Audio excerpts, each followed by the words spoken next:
अध्याय 23। तब सारी सभा उठकर उसे पिलातुस के पास ले गई। वे ये कहकर उस पर दोष लगाने लगे, हमने इसे लोगों को बहकाते और कैसर को कर देने से मना करते और अपने आप को मसीह राजा कहते हुए सुना है। पिलातुस ने उससे पूछा, क्या तू यहूदियों का राजा है? उसने उसे उत्तर दिया, तू आप ही कह रहा है। तब पिलातुस ने प्रधान याजकों और लोगों से कहा, मैं इस मनुष्य में कोई दोष नहीं पाता। पर वे और भी दृढ़ता से कहने लगे, ये गलील से लेकर यहां तक सारे यहूदिया में उपदेश दे देकर लोगों को भड़काता है। ये सुनकर पिलातुस ने पूछा, क्या यह मनुष्य गलीली है?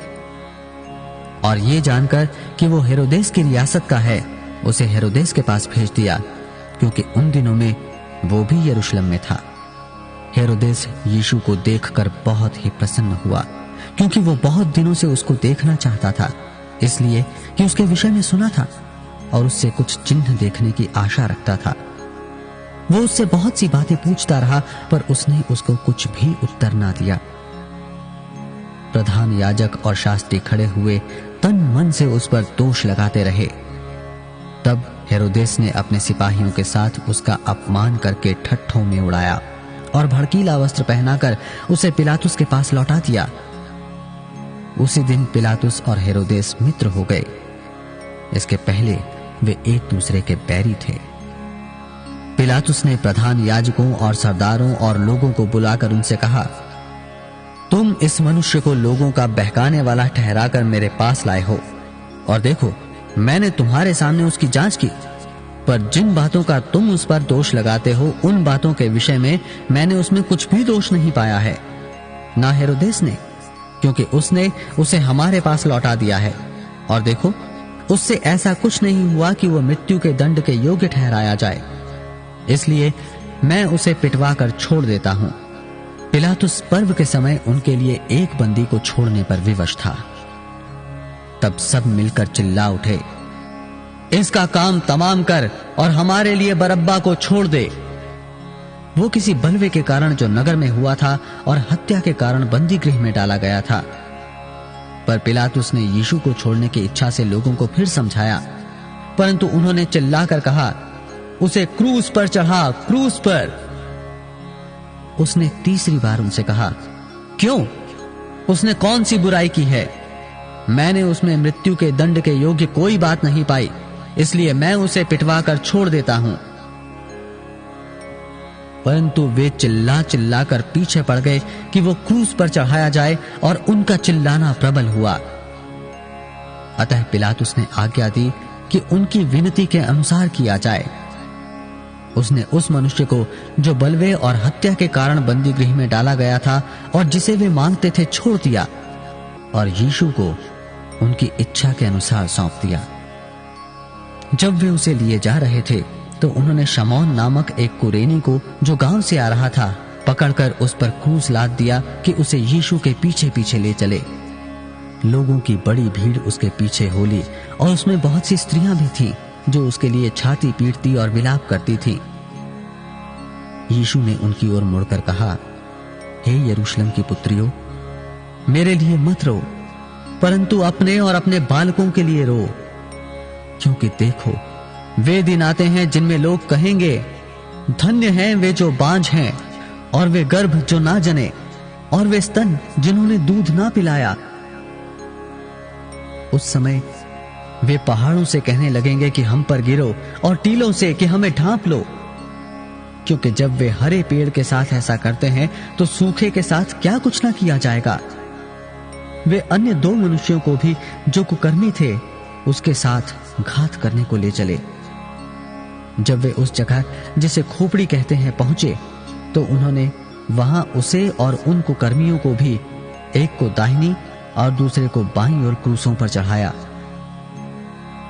तब यीशु ने कहा, हे पिता, इन्हें क्षमा कर, क्योंकि ये जानते नहीं कि क्या कर रहे हैं। और उन्होंने चिट्ठियां डालकर उसके कपड़े बांट लिए।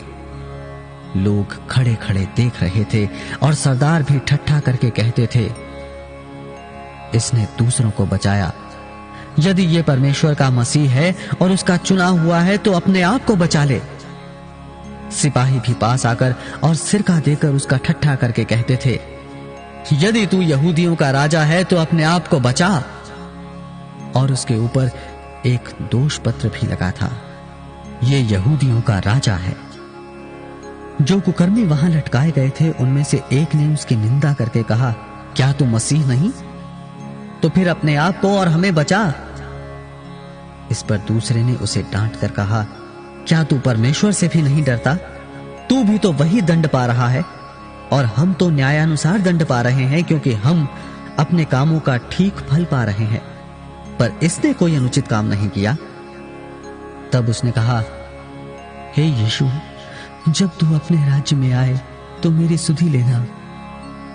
उसने उससे कहा, मैं तुझसे सच कहता हूं कि आज ही तू मेरे साथ स्वर्गलोक में होगा।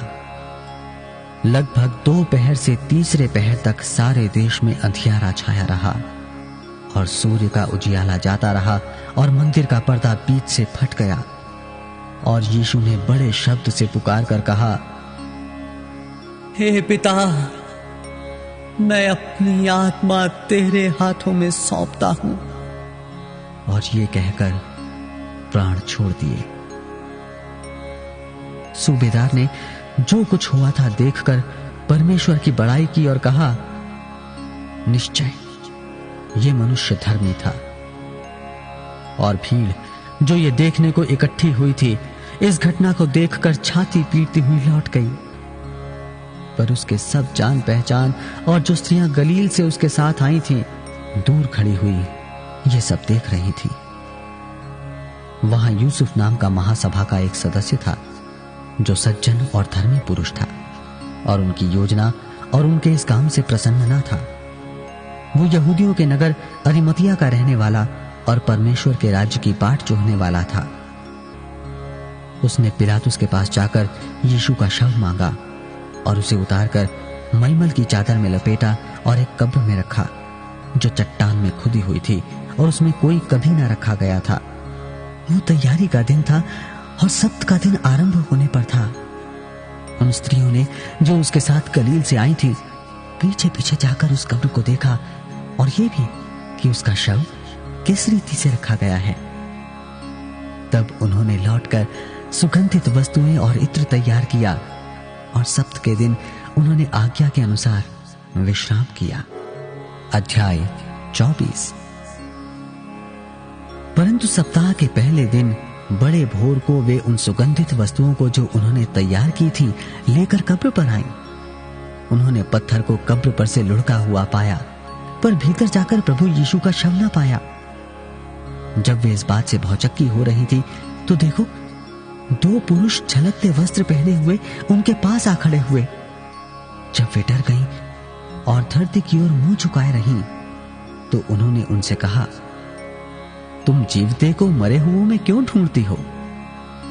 वो यहां नहीं परंतु जी उठा है। स्मरण करो कि उसने गलील में रहते हुए तुमसे कहा था, अवश्य है कि मनुष्य का पुत्र पापियों के हाथ में पकड़वाया जाए और क्रूस पर चढ़ाया जाए और तीसरे दिन जी उठे। तब उसकी बातें उनको स्मरण आईं और कब्र से लौटकर उन्होंने उन 11 को और अन्य सबको ये सब बातें कह सुनाई जिन्होंने प्रेरितों से ये बातें कही।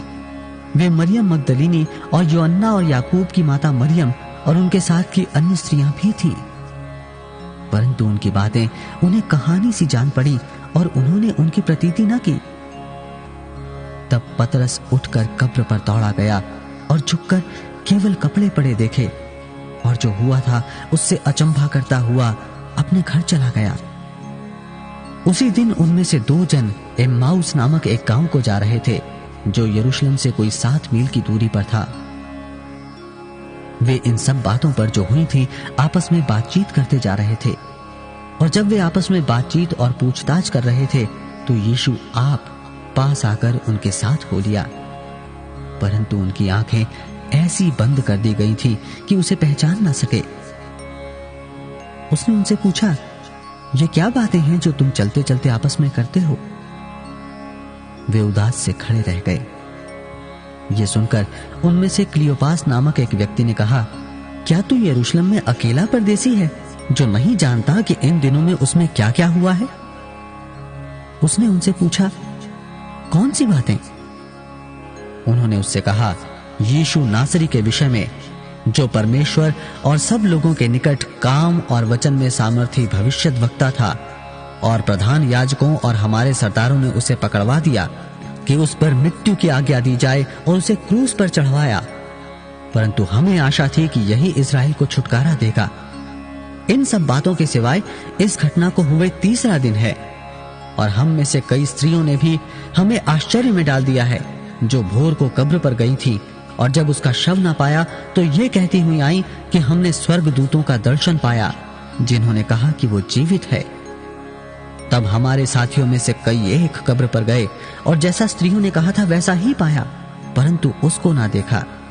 तब उसने उनसे कहा, हे निर्बुद्धियों और भविष्यद्वक्ताओं की सब बातों पर विश्वास करने में मंदमतियों, क्या अवश्य न था कि मसीह ये दुख उठाकर अपनी महिमा में प्रवेश करे? तब उसने मूसा से और सब भविष्यद्वक्ताओं से आरंभ करके सारे पवित्र शास्त्र में से अपने विषय में लिखी बातों का अर्थ उन्हें समझा दिया। इतने में वे उस गांव के पास पहुंचे जहां वे जा रहे थे, और उसके ढंग से ऐसा जान पड़ा कि वो आगे बढ़ना चाहता है, परंतु उन्होंने ये कहकर उसे रोका, हमारे साथ रह, क्योंकि संध्या हो चली है और दिन अब बहुत ढल गया है। तब वो उनके साथ रहने के लिए भीतर गया। जब वो उनके साथ भोजन करने बैठा तो उसने रोटी लेकर धन्यवाद किया और उसे तोड़कर उनको देने लगा। तब उनकी आंखें खुल गईं और उन्होंने उसे पहचान लिया, और वो उनकी आंखों से छिप गया। उन्होंने आपस में कहा, जब वो मार्ग में हमसे बातें करता था और पवित्र शास्त्र का अर्थ हमें समझाता था, तो क्या हमारे मन में उत्तेजना न उत्पन्न हुई? वे उसी घड़ी उठकर यरूशलेम को लौट गए और उन 11 और उनके साथियों को इकट्ठे पाया। वे कहते थे, प्रभु सचमुच जी उठा है और शमौन को दिखाई दिया है। तब उन्होंने मार्ग की बातें उन्हें बता दी, और ये भी कि उन्होंने उसे रोटी तोड़ते समय कैसे पहचाना। वे ये बातें कह ही रहे थे कि वो आप ही उनके बीच में आ खड़ा हुआ और उनसे कहा, तुम्हें शांति मिले। परंतु वे घबरा गए और डर गए और समझे कि हम किसी भूत को देख रहे हैं। उसने उनसे कहा, क्यों घबराते हो और तुम्हारे मन में क्यों संदेह उठते हैं? मेरे हाथ और मेरे पांव को देखो कि मैं वही हूं। मुझे छूकर देखो, क्योंकि आत्मा के हड्डी मांस नहीं होता जैसा मुझ में देखते हो। ये कहकर उसने उन्हें अपने हाथ पांव दिखाए। जब आनंद के मारे उनको प्रतीति ना हुई और वे आश्चर्य करते थे, तो उसने उनसे पूछा, क्या यहां तुम्हारे पास कुछ भोजन है? उन्होंने उसे भुनी हुई मछली का टुकड़ा दिया। उसने लेकर उनके सामने खाया। फिर उसने उनसे कहा, ये मेरी वे बातें हैं जो मैंने तुम्हारे साथ रहते हुए तुमसे कही थी कि अवश्य है कि जितनी बातें मूसा की व्यवस्था और भविष्यद्वक्ताओं और भजनों की पुस्तकों में मेरे विषय में लिखी हैं, सब पूरी हों। तब उसने पवित्र शास्त्र बूझने के लिए उनकी समझ खोल दी और उनसे कहा, यूं लिखा है कि मसीह दुख उठाएगा और तीसरे दिन मरे हुओं में से जी उठेगा, और यरूशलेम से लेकर सब जातियों में मन फिराव का और पापों की क्षमा का प्रचार उसी के नाम से किया जाएगा। तुम इन सब बातों के गवाह हो। और देखो, जिसकी प्रतिज्ञा मेरे पिता ने की है, मैं उसको तुम पर उतारूंगा, और जब तक स्वर्ग से सामर्थ्य ना पाओ तब तक तुम इसी नगर में ठहरे रहो। तब वो उन्हें अपने बैतनियाह तक बाहर ले गया और अपने हाथ उठाकर उन्हें आशीष दी, और उन्हें आशीष देते हुए वो उनसे अलग हो गया और स्वर्ग पर उठा लिया गया। तब वे उसको दंडवत करके बड़े आनंद से यरूशलेम को लौट गए, और वे लगातार मंदिर में उपस्थित होकर परमेश्वर की स्तुति किया करते थे।